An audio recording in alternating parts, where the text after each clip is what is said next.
Bonjour, vous écoutez Dans quelle étagère, le podcast du vivant qui met en valeur les acteurs d'un monde en transition.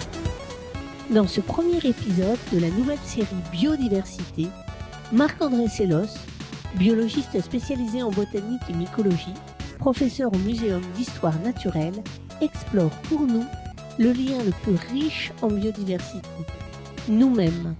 C'est dans notre corps qu'est rassemblée une incroyable diversité d'espèces, au cœur de notre intimité, au siège de notre santé. Bonjour Marc-André Sellos. Bonjour. Qui êtes-vous ? Moi, je suis professeur du Muséum national d'histoire naturelle à Paris, puis aussi à l'université de Gdansk en Pologne et de Kunming en Chine. Mais en fait, d'une autre façon, on pourrait me définir comme un mycologue. Je suis quelqu'un qui s'intéresse aux champignons.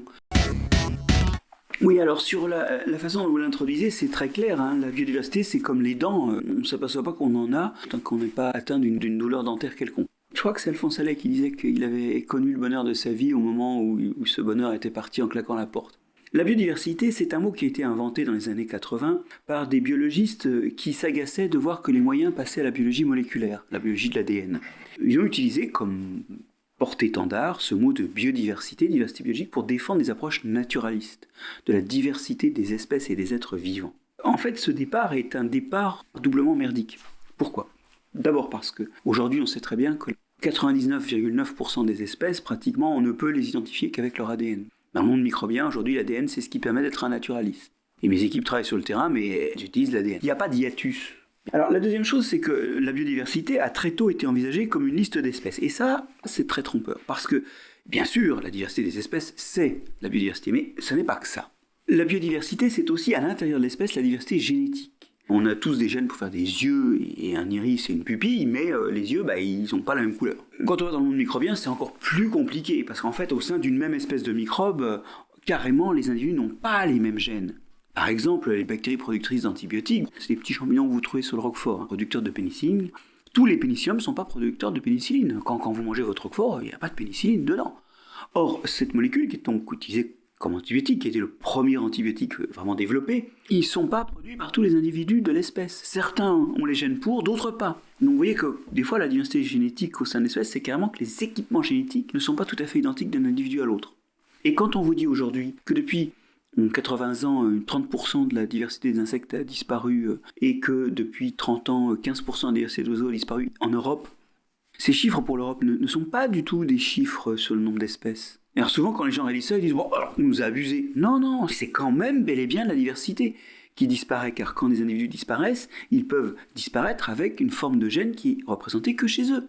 Aujourd'hui, ce qu'on observe, c'est surtout un effondrement de cette diversité dans l'espèce. Le gros des disparitions d'espèces est à venir. Et il est notamment à venir parce que les effectifs s'effondrent. Donc il y a un lien entre les deux. Ensuite, il y a aussi deux autres formes de biodiversité. D'abord, il y a la diversité des assemblages. Les espèces s'assemblent entre elles, elles ont des relations et ça fait des écosystèmes. Il y a une diversité des écosystèmes. Une pelouse n'est pas un marais, n'est pas une forêt n'est pas une autre forêt parce que des petites différences de milieu de ces deux forêts font qu'on n'a pas les mêmes espèces, la même diversité génétique dedans, la même adaptation au milieu, bref. Il y a aussi une diversité des assemblages. Vous voyez que la biodiversité, c'est en dessous de l'espèce quand c'est génétique et au-dessus de l'espèce quand c'est des assemblages d'espèces. Les listes d'espèces, on s'en tape. La question, c'est ce que font ces espèces dans leur milieu. La quatrième dimension, c'est la biodiversité fonctionnelle. Les arbres, par exemple, dans une forêt, ils créent la forêt. Et puis, ils évaporent de l'eau. Donc, c'est une fonction par rapport au cycle de l'eau. 60 à 80% de l'eau repart par évaporation dans les feuilles. Vous voyez, en vivant, les espèces, elles finissent par remplir des fonctions écologiques. C'est ce que nous avons parfois appelé les services écosystémiques. Donc, si je récapitule, la biodiversité, c'est la biodiversité des espèces, la diversité des gènes dans l'espèce, la diversité des assemblages d'espèces et la diversité des fonctions que remplissent les espèces dans un milieu. Quand je vous ai appelé, je voulais que nous menions cet entretien sur la biodiversité du sol, parce qu'elle est encore plus invisible que le reste de la biodiversité. Mais vous m'avez proposé d'aborder le sujet via un prisme infiniment plus intime, où l'écosystème est incroyablement riche et important. Notre corps, Tout le monde ou presque a entendu parler de ce deuxième cerveau. En quoi peut-il nous permettre de comprendre la biodiversité ? On a plein d'endroits où la diversité microbienne est énorme et structure plein de fonctions. On ne sait pas si on a entre 5 et 30 millions d'espèces de champignons, 10 et 100 millions d'espèces de bactéries. Pour les espèces de virus, alors personne ne fait le compte, mais vous pouvez rajouter un zéro au chiffre pour les bactéries. Nous sommes des habitats à microbes. Nous sommes nous-mêmes habités d'une biodiversité.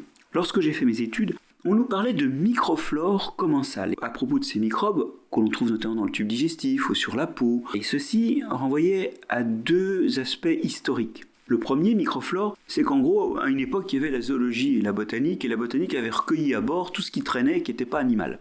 Les microbes, on disait parfois microflore, parce que c'est les botanistes qui s'en occupaient, ils s'en occupaient pas trop. Et commensale, alors ça, c'est un cas de figure d'interaction entre espèces où l'une profite de l'interaction et l'autre, ça lui fait rien. Elle est née à nouveau sous le nom de microbiote quand on s'est aperçu qu'en fait, ces microbes qui peuplent notre corps, mais qui peuplent le corps de tous les animaux, ou qui peuplent les plantes, ont en fait des rôles majeurs dans la nutrition, dans la défense, même dans le développement, l'acquisition de la forme, la maturation des fonctions des grands organismes. Je suis un zoo, j'abrite 2, 3, 4 milliers d'espèces de bactéries et de champignons unicellulaires qu'on appelle les levures. Ils sont surtout dans mon tube digestif, où là j'ai 1,5 à 2 kg de ces microbes. Ils sont aussi sur ma peau, dans mon nez, dans mes oreilles, ils sont dans le vagin également. Ils sont en fait dans toutes les cavités et sur toutes les surfaces de notre organisme. Au total, ça fait autant de cellules que nous avons de cellules. C'est 1 pour 1. Et si vous ne comptez pas les globules rouges, qui sont à la fois très nombreux et qui sont des petites cellules un peu particulières, là vous trouvez le chiffre qu'on donne souvent, qu'il y a 10 fois plus de microbes que de cellules humaines. Mais c'est pas vrai si on compte les globules rouges comme cellules, c'est plutôt 1 pour 1. On s'en fout. De toute façon, en volume, c'est moins, parce que les cellules des microbes sont plus petites que les nôtres. C'est un zoo qui prend pas de place, mais c'est quand même un zoo hyper divers, parce que les zoos avec des milliers d'espèces, moi j'aimerais qu'on m'en fasse visiter. C'est le zoo de Berlin qui se vante d'être le plus riche du monde avec 1500 espèces. Pas une broutille, quoi. Enfin, par rapport à moi. Moi, en tant que moi-même, je suis habité par plein de microbes, et aujourd'hui, on découvre que ces microbes ont plein de fonctions. Alors l'ironie du sort, c'est que, bien sûr, on découvre certaines de ces fonctions par elles-mêmes, en faisant de la recherche sur le microbiote, mais en fait, l'une des meilleures preuves de cette fonction, c'est la maladie. Je m'explique. Aujourd'hui, on découvre qu'on a des dents parce que les dents se carient, on découvre qu'on a une biodiversité parce que cette biodiversité s'écroule, j'en reviens à ma comparaison initiale. On découvre aujourd'hui qu'on a besoin de ce microbiote parce que justement, sa diversité s'effrite. En fait, ce qu'on découvre aujourd'hui, c'est qu'il y a plein de maladies de la modernité qui sont en train de croître en fréquence alors même que les maladies transmissibles liées à des microbes pathogènes s'effondrent. Évidemment, les microbes ne se transmettent plus, donc les mauvais ne se transmettent pas, mais les bons non plus. Et on voit aujourd'hui que tout un tas de maladies modernes sont en fait des maladies liées à une diversité réduite de microbes. Pas seulement, mais en partie. Alors, ce sont les maladies du métabolisme, les 2 types de diabète, l'obésité, les maladies du système immunitaire, comme les maladies auto-immunes où le système immunitaire attaque l'organisme, maladie de Crohn, sclérose en plaques, les maladies où le système immunitaire surréagit, asthme, allergie, dermatite atopique chez les enfants, une maladie qui n'existait pas dans les cours de récréation quand j'étais gamin, donc les maladies du métabolisme, du système immunitaire et bien plus les maladies du système nerveux, autisme, dès le jeune âge, mais aussi Alzheimer, Parkinson. Dans toutes ces maladies, il y a au moins 4 choses qu'on observe tout le temps. Les individus malades n'ont pas la même constitution de microbiote, notamment du type digestif, mais ça peut aussi être pour l'asthme, par exemple, dans les poumons, ce qui est un microbiote pulmonaire.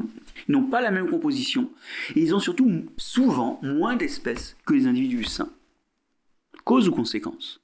La deuxième observation, c'est que quand on donne le microbiote des individus malades à des souris, dont on a nettoyé le microbiote préalablement, et qu'on compare à ce qui se passe quand on donne le microbiote d'humains sains à des souris, dans les mêmes conditions, on s'aperçoit que les souris développent des symptômes qui ressemblent aux symptômes de la maladie. Alors ça commence à être quelque chose qui fait penser à une cause.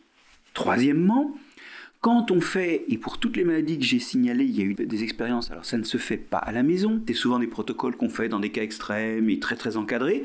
Dans toutes ces maladies, on a des expériences de ce qu'on appelle des transferts fécaux, où on transfère d'un individu sain à un individu malade le microbiote. Et on s'aperçoit que dans ces cas-là, les symptômes régressent. Alors, pas complètement, mais ils régressent. Ce qui montre bien un rôle plutôt causal. Ma quatrième observation, c'est que ces individus qui ont reçu un transfert fécal, petit à petit, leurs symptômes reviennent. Et quand on étudie leur microbiote, on voit que petit à petit, le microbiote reprend sa composition anormale. Que conclure de tout ça ? Que le déterminisme de ces maladies est complexe. Alors, vous me direz qu'on s'en serait douté. Il est aussi génétique, il est comportemental, il est environnemental, il y a plein de causes. Mais toutes ces chaînes causales passent par un maillon qui est le microbiote. Et ce microbiote offre à la fois une perspective curative. Demain, on pourra peut-être ajouter les microbes manquants. Et la deuxième chose, c'est qu'il y a aussi une dimension diagnostique. Parce que ce que je vous ai pas dit, c'est que quand les symptômes reviennent après le transfert fécal, ils reviennent avec un léger décalage par rapport au retour du microbiote associé à la maladie. Il y a une sorte de délai, et c'est de plus en plus connu qu'on peut deviner une maladie qui va advenir en regardant le microbiote. Aujourd'hui, on voit bien que le microbiote, il n'est pas commensal. Il est réellement un des ouvriers du fonctionnement. Comment ? Par 3 voies. Il émet des molécules qui circulent dans le sang. Il y a dans l'intestin tout un tas de neurones. On dit souvent que c'est le deuxième cerveau parce que c'est la deuxième zone où s'accumule le plus de cellules du système nerveux. Et il peut y avoir des stimulations de ces cellules et on sait très bien qu'il y a des effets du microbiote du tube digestif qui disparaissent chez les souris quand on coupe le nerf vague, qui est un nerf qui relie le système nerveux central au tube digestif et qui travaille dans les deux sens. Donc il y a des informations qui ne remontent plus. Donc on peut couper certains effets du microbiote en coupant physiquement le nerf vague. Troisième chose, c'est que les cellules du système immunitaire qui patrouillent dans l'organisme, qui circulent partout, qui peuvent arriver au niveau de la peau ou du tube digestif, être en contact avec des microbes qui les modifient, et ensuite dans leur circulation, elles peuvent emmener ces modifications, emmener des informations ailleurs dans l'organisme. C'est la voie immunitaire. Juste une chose, maintenant que tout est posé sur la table, vous avez senti la diversité de fonctions en creux derrière la diversité de maladies, nutrition, mise en réserve, comportement, fonctionnement du système nerveux et fonctionnement du système immunitaire. Vous sentez qu'il y a une biodiversité fonctionnelle énorme derrière cette biodiversité d'espèces. Et je voudrais terminer sur l'histoire que l'intestin serait notre deuxième cerveau. J'aime pas du tout cette expression. Personne ne dirait que notre cerveau est notre deuxième intestin. Un cerveau, c'est un cerveau, un intestin, c'est un intestin. C'est joli toutes ces métaphores, mais à mon avis, elles ne sont pas libératrices de compréhension. On comprend ce qu'est l'intestin quand on sait ce qu'il est spécifique. On comprend un cerveau quand on sait ce qu'il est spécifique. Toutes les métaphores qui transposent des choses et qui sont surexcitantes, l'intelligence des plantes, la sociologie des plantes, elles rabattent ce qu'on sait de quelque chose sur quelque chose d'autre, alors que savoir, c'est connaître les particularités. Donc pour moi, l'idée que c'est notre second cerveau, c'est de la bouillie pour les chats. Il n'y a pas de microbiote dans le cerveau. Et dans l'intestin, il y a un microbiote. On avait utilisé le deuxième cerveau parce qu'on s'était rendu compte, si mes souvenirs sont justes, que ça avait des conséquences sur la dépression. Oui, tout à fait. Il y avait eu cette inondation à Walkerton, au Canada, pendant laquelle les gens avaient dû boire de l'eau contaminée parce que les autorités avaient tardé à ramener de l'eau potable. Donc il y avait eu des gros troubles digestifs. Et puis ensuite, il y a eu une vague de dépression qui était assez étrange parce qu'elle n'a pas frappé nécessairement les gens qui auraient eu le plus de raisons d'être troublés par ce qui s'était passé. Et on a incriminé une bactérie, Campylobacter, qui semble être une bactérie qui a un effet dépressif. Il y a eu des expériences sur des rongeurs qui sont allés dans ce sens-là. On a d'ailleurs aussi inversement des lactobacilles comme Lactobacillus reuteri qui sont des choses qui aident à gérer les stress et qui rendent plus positifs. Alors ça fait pas le bonheur, mais il y a aussi des microbiotes qui sont anxiolytiques. C'est pas la peine de se précipiter à la pharmacie pour acheter ce qu'on appelle maintenant pompeusement les psychobiotiques. On se calme, on mange du yaourt. Parce que le yaourt est aussi décrit pour avoir un fort effet anxiolytique. Pour le coup, on a quand même quelques milliers d'années de recul pour savoir que les effets secondaires sont négligeables. Le but, c'est pas d'aller à la pharmacie faire des commissions, le but, c'est de manger proprement. En fait, vous avez raison, oui, c'est quelque chose qui joue sur l'humeur. Mais ce que ça veut dire, c'est pas que l'intestin est un second cerveau. C'est que les fonctions sont plus délocalisées qu'on ne l'imagine. Et nous sommes issus d'une anatomie et d'une médecine qui veut à tout prix attribuer une fonction à une structure. Le fait est que beaucoup de fonctions sont délocalisées dans notre organisme. Je vais vous donner le paroxysme de ça, c'est les gens pensent que le poumon, c'est la fonction respiratoire. Bon, c'est de la foutaise. Qu'est-ce qui fait le poumon ? Il rejette du CO2. Ça, c'est une fonction excrétoire. C'est-à-dire que l'excrétion se fait par les reins, pour tout ce qui est liquide, et par les poumons pour tout ce qui est gazeux. Le poumon, il prélève de l'oxygène. Ça s'appelle s'alimenter, prélever des ressources dans le milieu. Donc le poumon, c'est un organe qui fait de l'alimentation. Et de fonction respiratoire, il n'y a pas. Ça s'appelle de l'excrétion et de la nutrition. Donc on a une vision un peu carrée, brutale, autrefois opératoire parce qu'elle a servi à avancer, ce fut un état de la connaissance et à un moment ce fut quelque chose de plus puissant que ce qui précédait. On a une vision un peu simpliste de notre organisme. Les fonctions sont délocalisées et en fait ce que nous raconte le microbiote, c'est qu'elles sont tellement délocalisées qu'en plus des fois, elles sont dans une autre espèce en partie aussi. On va pouvoir faire le lien entre l'extérieur et l'intérieur, entre notre écosystème interne et les écosystèmes de la nature. Nous sommes très connectés. On pourrait voir ce que deviennent nos excréments et il faudrait peut-être que nos sociétés regardent un peu plus à garder l'urine pour l'agriculture parce que c'est de l'azote et du phosphate.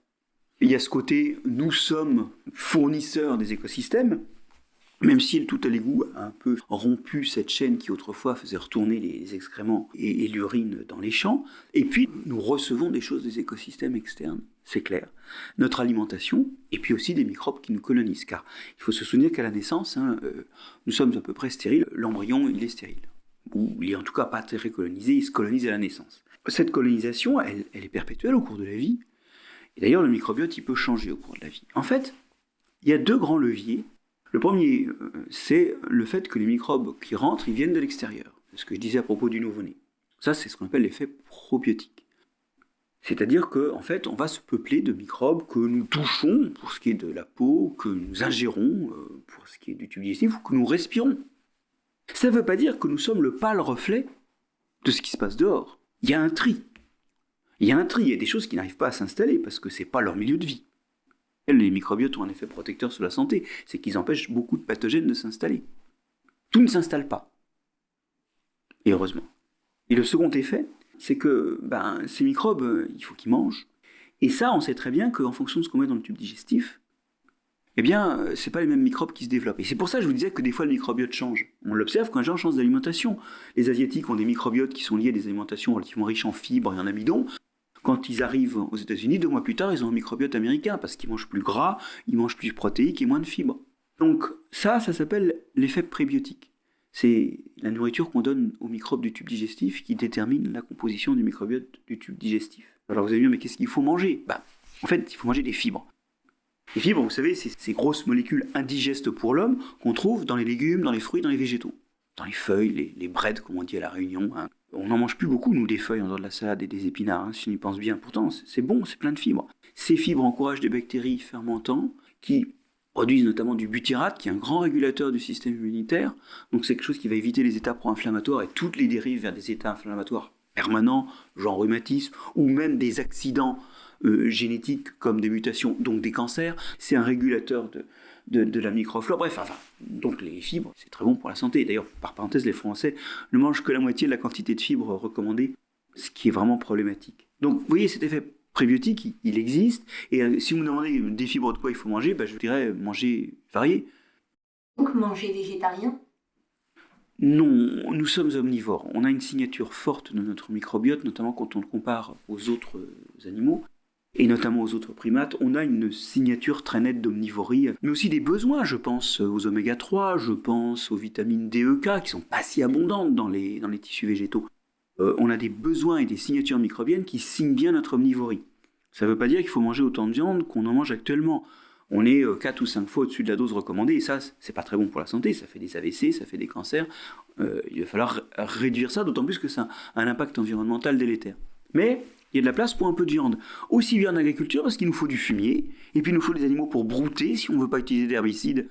Il nous faut des animaux en agriculture, et il nous en faut dans l'alimentation, même s'il est parfaitement respectable que quelqu'un décide d'être végétarien ou végétalien. Le vrai problème, c'est les végétaliens. C'est eux qui n'ont pas les bactéries associées à la présence animale. Les végétariens, avec les œufs, avec le laitage, on retrouve des bactéries standards. Ça influe beaucoup moins sur le microbiote. Je pense qu'il y a vraiment une place pour une alimentation diversifiée jusque dans le monde animal. Après, les choix sont personnels. Mais aujourd'hui, on voit très bien qu'on est trop sur la viande et pas assez sur les fibres. Et ça nous détruit l'effet prébiotique. Est-ce que c'est très important de manger bio ? Alors là, vous touchez à un autre registre, qui est celui des toxines que l'on peut ingérer. Par parenthèse, d'ailleurs, beaucoup de ces toxines sont gérées par notre microbiote et ne sont pas toxiques pour nous uniquement parce que des bactéries les détruisent. C'est d'ailleurs un problème, il y a des gens qui ne réagissent pas à certains traitements. La digoxine, par exemple, qui est une molécule qui est administrée pour des régulations du rythme cardiaque, et il y a des populations chez lesquelles ces médicaments ne marchent pas. Et on s'aperçoit qu'en fait, il y a des bactéries qui les dégradent. Les molécules toxiques qui rentrent en nous sont souvent gérées par les microbes, mais pas toujours, et des fois elles sont toxiques. Et le bio, il a cette vertu de contenir moins de résidus de pesticides. Mais dans le cahier des charges, il est fait de façon vertueuse par rapport à cet aspect-là. Moi, je mange bio. Mais ce n'est pas les seules molécules toxiques qui peuvent rentrer. Il y a aussi tout un tas de molécules qu'on mange maintenant, qu'on ne mangeait pas avant. Alors, il y a les résidus de pesticides, ok. Il y a les antibiotiques, mais alors là, il y a des moments, les antibiotiques, on ne peut pas s'en passer. Il y a tout un tas d'additifs alimentaires. Les émulsifiants, par exemple, sont très dangereux. Ils perturbent beaucoup la vie du microbiote et éventuellement, il y a des bactéries qui sont sensibles. En plus, ces émulsifiants, ils jouent sur la barrière de mucus. Ils émulsifient, donc ils dispersent la barrière de mucus qui sépare le microbiote des cellules intestinales. Cette zone tampon, là, quand elle se réduit, il y a des phénomènes pro-inflammatoires, il y a des agressions qui commencent à se produire, le microbiote commence à tourner au carnage. Émulsifiants, conservateurs, édulcorants, le microbiote n'a jamais été sélectionné pour vivre avec, et certaines espèces s'intoxiquent comme ça. Ce que je suis en train de dire, c'est que l'alimentation transformée, c'est pas une bonne idée. Et ça vaut sur la peau. Transposons. Beaucoup de produits que nous mettons sur notre peau sont des produits liquides. Et ces produits liquides, pour qu'ils se conservent, il faut à la fois des antioxydants et des conservateurs, parce que dans l'eau, les oxydations se produisent plus vite que si le produit était sec. Et deuxièmement, comme il y a de l'eau et des trucs dedans, il y a des microbes qui peuvent se développer, donc il faut des antibiotiques ou des bactériostatiques. Et on se retrouve à étaler sur notre peau des savons, des crèmes qui contiennent des molécules parfois inoffensives ou parfois pas bonnes pour certaines bactéries du microbiote de la peau. Donc qu'est-ce que ça veut dire ça ? Il faut éviter l'alimentation hautement transformée, il faut éviter tous les produits qui contiennent des conservateurs. Alors j'ai même pas pris la peine de le dire, mais bien sûr, tous les produits d'entretien ménager ou d'entretien de la peau qui tuent toutes les bactéries, qui tuent 99,9% des bactéries, c'est écrit dessus qu'il ne faut pas les acheter. Sauf s'il y a une prescription médicale. On a besoin d'être entouré de microbes, on ne peut pas les tuer tous, c'est n'importe quoi. Enfin si, c'était une bonne idée dans les années 70. On a intérêt à vivre d'une façon qui est non contaminante, pas attraper de maladies. Par parenthèse, les vaccins, c'est une bonne façon d'être protégé contre les maladies quand on s'expose à manger des trucs pas trop nettoyés, ou à pas trop se laver les mains, ou à pas faire du ménage hyper clean. L'idée, c'est que la vaccination, c'est un truc qui cible. C'est des barreaux qui empêchent de faire rentrer certaines choses et qui permettent ensuite d'avoir une attitude plus contaminante. Alors vous avez raison, il y a plein de facteurs de contamination. Le fait d'avoir un chien, c'est pas qu'on attrape ces microbes, c'est surtout qu'il transporte plus les microbes humains et il contamine plus les surfaces et ensuite on se contamine plus. Donc ça augmente souvent la diversité et de fait, pour les enfants qui ont un chien à la maison ou qui vivent à la ferme, ils ont moins d'asthme, ils ont moins de dermatite atopique parce que c'est protecteur tout simplement. C'est protecteur parce que ça constitue un microbiote plus complexe. Donc il ne faut pas laver les mains des enfants toutes les 20 secondes. Il y a la contamination chimique qu'il faut gérer. C'est vrai que quand on rentre de l'extérieur, on a tripoté n'importe quoi, souvent il faut se laver les mains. Mais je reviens des fois même à me demander si ça vaut la peine. En tout cas, il ne faut pas se frotter frénétiquement les mains avec du gel hydroalcoolique. Enfin là, moi j'hallucine, les gens continuent à se frotter les mains avec du gel hydroalcoolique pour ne pas attraper la Covid, ils ne portent pas de masque. Et si vous ne voulez pas attraper la Covid, mettez un masque, parce qu'on sait que ça se transmet par voie aérienne. Par contre, la transmission manuportée, il n'y a pas une preuve qui existe. Il faut arrêter là, le gel hydroalcoolique, c'est bon, stop. Autant il faut continuer à le recommander en période de grippe et de gastro, parce que là, c'est manuporté, mais en temps normal, le gel hydroalcoolique, c'est non. Et le problème, c'est que les gens, même les médecins, vivent avec une vision des choses qui est à l'opposé de ce que la recherche qu'ils ont payée avec leurs impôts a trouvé. Voilà, il ne faut pas hésiter à vivre avec un certain niveau de saleté et à distinguer la propreté et l'hygiène. L'hygiène, c'est ce qui est bon pour notre santé, c'est physiologique. C'est froidement médical. La propreté, c'est un code culturel. Les gens qui puaient avec des croûtes dans les cheveux, au Moyen-Âge, ils n'étaient pas réputés sales. C'était normal, en Europe. C'est culturel, la propreté. D'une culture à l'autre, quand vous allez au Japon, il faut se laver un peu plus souvent parce que les gens sont très sensibles aux odeurs corporelles. Beaucoup plus que chez nous. Pour terminer là-dessus, c'est culturel. Alors que l'hygiène, c'est médical. Aujourd'hui, notre propreté, notre repère culturel est au-delà. Et il va falloir qu'on rétablisse ça parce que finalement, c'est pas bon pour la santé. Quand j'ai dit que notre microbiote s'est appauvri, on a des preuves de ça. On peut comparer notre microbiote à celui d'Amazoniens, par exemple, qui vivent pas du tout à l'occidental, qui sont pas contactés. Ou bien on peut comparer ça à des restes de plaques dentaires ou des restes d'excréments qu'on retrouve d'hommes préhistoriques ou d'hommes historiques d'il y a quelques milliers d'années. Qu'est-ce qu'on voit ? On voit que dans tous les cas, en fait, notre microbiote, il est réduit d'un facteur 1,5 à 2 en diversité d'espèces, pas en nombre de cellules. En nombre d'espèces, il est réduit d'un facteur 1,5 à 2. Il y a des espèces qui ont disparu, d'autres qui sont apparues dans la modernité parce qu'on leur offre des moyens de s'implanter là où les autres ne s'implantent plus, ou d'utiliser des choses qui n'étaient pas disponibles dans notre état antérieur de civilisation. Mais au total, on n'a pas du tout le microbiote historique. Et en fait, certains d'entre nous ne sont pas du tout adaptés à ce nouveau microbiote. Et ces gens-là, ils sont malades. Les maladies que j'ai citées, du métabolisme, du système immunitaire et du système nerveux, c'est demain un Européen sur 4, en 2025. Pour revenir à la propreté culturelle, on entend ça dans les jardins, dans lesquels on a mis pendant des années des herbicides, des pesticides, pour que ça fasse propre. Ça c'est culturel. Quand vous comparez le jardin anglais et le jardin à la française, vous voyez très bien qu'il y a différentes façons de construire un jardin, oui. On sait aujourd'hui que dans les sols, c'est la vie microbienne qui fait la fertilité, qui la fabrique et même qui la convoie vers la plante. C'est ces fameuses mycorhizes sur lesquelles travaille mon équipe et dont je parlais au début. Cette idée qu'il y a des champignons du sol qui vont faire les courses. Si vous mettez des fongicides, si vous labourez, vous leur pétez la gueule. Voilà. Alors après, vous avez des plantes qui, sont plus dépendantes de l'apport d'engrais minéraux. Sachant que les engrais minéraux, ça fuit dans les écosystèmes, il y a du cadmium qui arrive avec le phosphate, c'est pas une bonne idée. Et 2, vous avez des plantes qui sont moins protégées. Oui, parce que ces champignons mycorhiziens, comme pour eux la plante c'est un garde-manger, ils ont au cours de leur évolution acquis plein de moyens de protéger la plante, ce qui revient à sécuriser leurs ressources alimentaires, tout simplement. Donc c'est pas de la gentillesse, c'est juste de la charité bien ordonnée qui commence par soi-même. Quand vous supprimez les champignons mycorhiziens, vous avez des plantes qui sont plus sensibles aux maladies. Donc elles se nourrissent moins bien, elles s'appellent des engrais minéraux, elles sont plus sensibles aux maladies, elles s'appellent des pesticides, et vous rentrez dans une chaîne infernale où vous artificialisez le système.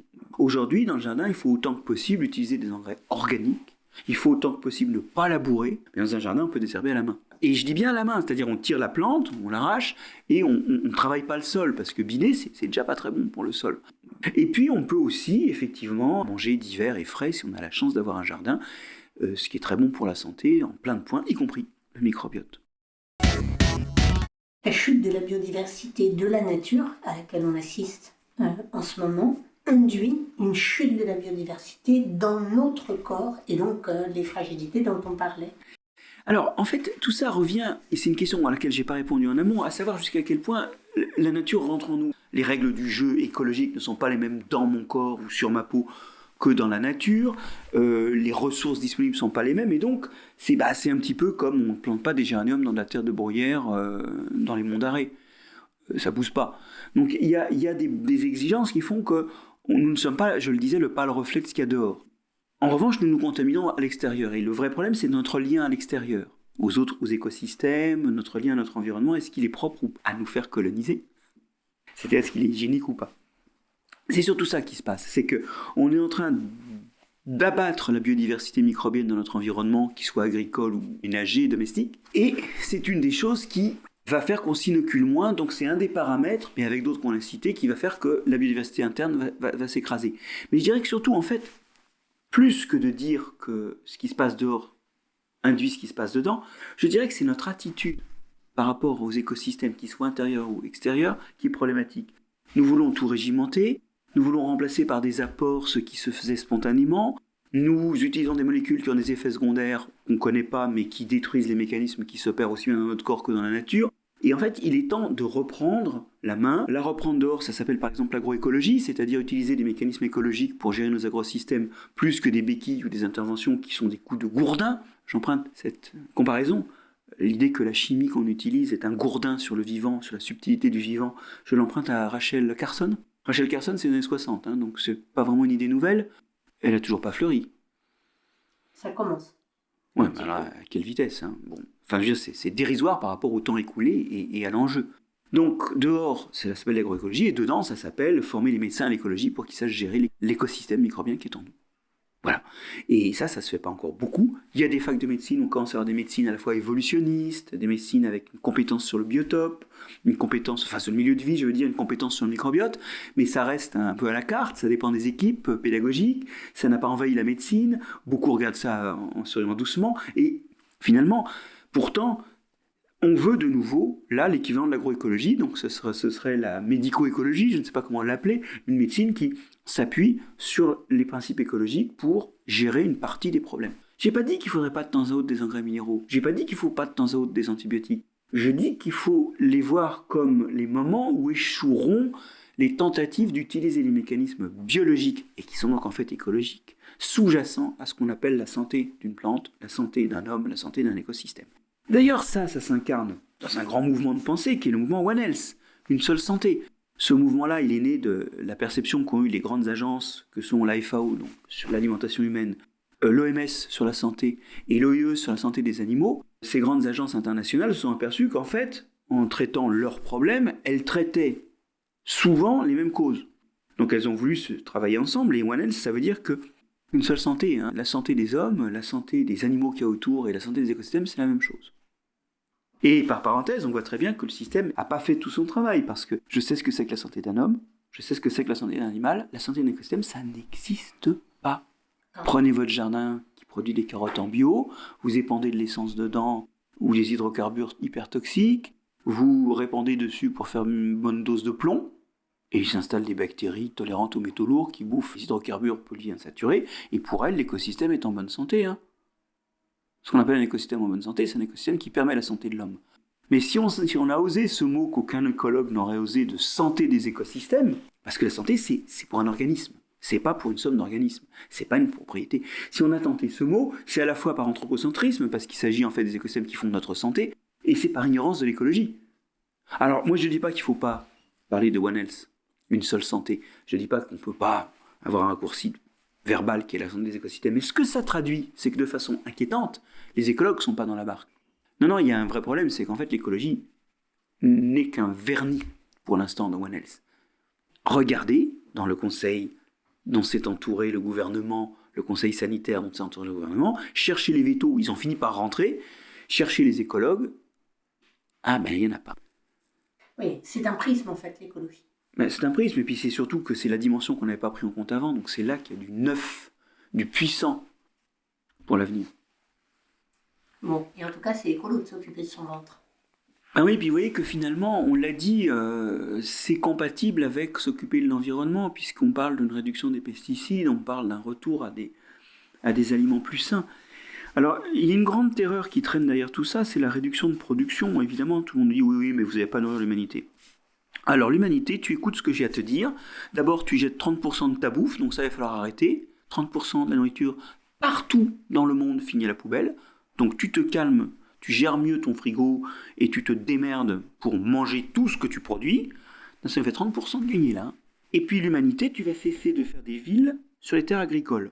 Un grand campus sur le plateau de Saclay, qui est la terre la plus fertile d'Île-de-France, un grand Paris qui recouvre les terres fertiles du bassin parisien, c'est un crime. Je mesure mes mots, c'est quelque chose où on retire la nourriture de la bouche de nos enfants.